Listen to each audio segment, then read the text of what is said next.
नमस्कार दोस्तों, मैं हूं दीपक वशिष्ठ, डायरेक्टर ऑफ इतिहास क्लासेस सोनीपत। आप सभी का स्वागत करता हूं हमारे यूट्यूब चैनल पर। तो दोस्तों, आज से हमारा सिलेबस शुरू होता है यूजीसी नेट का। और हमारे यूजीसी नेट के सिलेबस में हमें लगभग 10 यूनिट देखने को मिलती है। और उन पहली से 10वीं यूनिट के पहले हमें कुछ एक शब्दावलियां देखने को मिलती है। वो शब्दावलियां जो हमारे लिए बहुत जरूरी है, उनके बारे में हम थोड़ा सा विचार करेंगे। तो दोस्तों, हम सबसे पहले देखते हैं भारतवर्ष, सभा और समिति, वर्णाश्रम, वेदांत, पुरुषार्थ, ऋण, संस्कार, यज्ञ, गणराज्य और जनपद।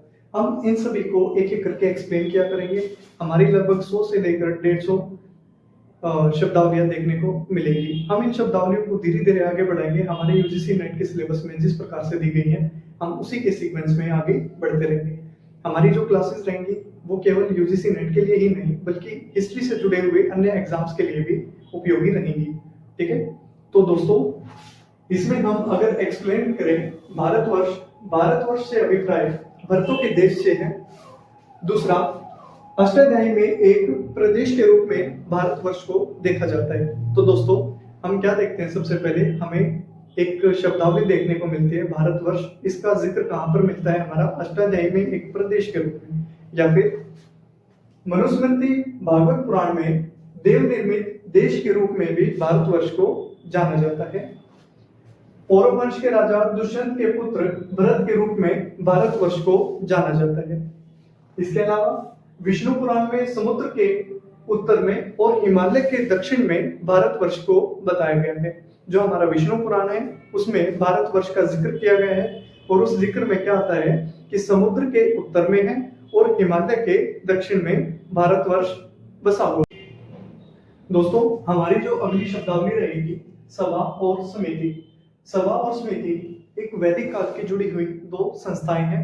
इन संस्थाओं को हम इस प्रकार देख सकते हैं। जो सभा है, सभा के बारे में हम क्या देखते हैं? एक वैदिक संस्था जो सर्वसाधारण विषयों को तय करने के लिए बनाई गई थी। ठीक है, इसमें स्त्रियों के प्रवेश की अनुमति भी थी, मतलब स्त्रियां भाग ले सकती थी।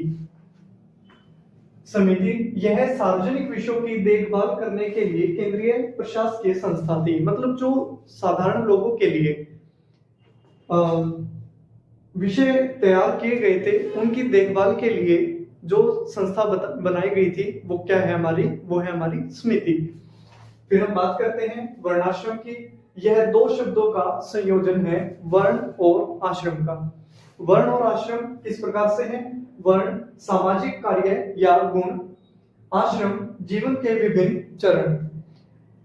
यह दोनों मिलकर हिंदू धर्म में व्यक्तिगत और सामाजिक कर्तव्यों अथवा धर्मों की एक प्रणाली बनाते हैं।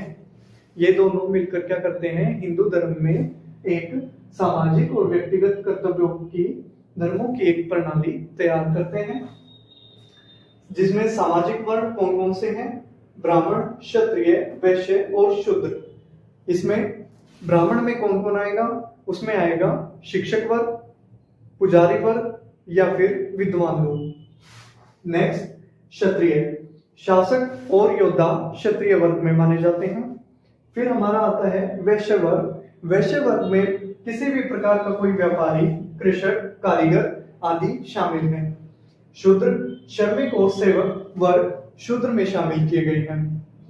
4 आश्रम जीवन के चरण, इनमें कौन कौन देखे जाते हैं? ब्रह्मचर्य, गृहस्थ, वानप्रस्थ और संन्यास।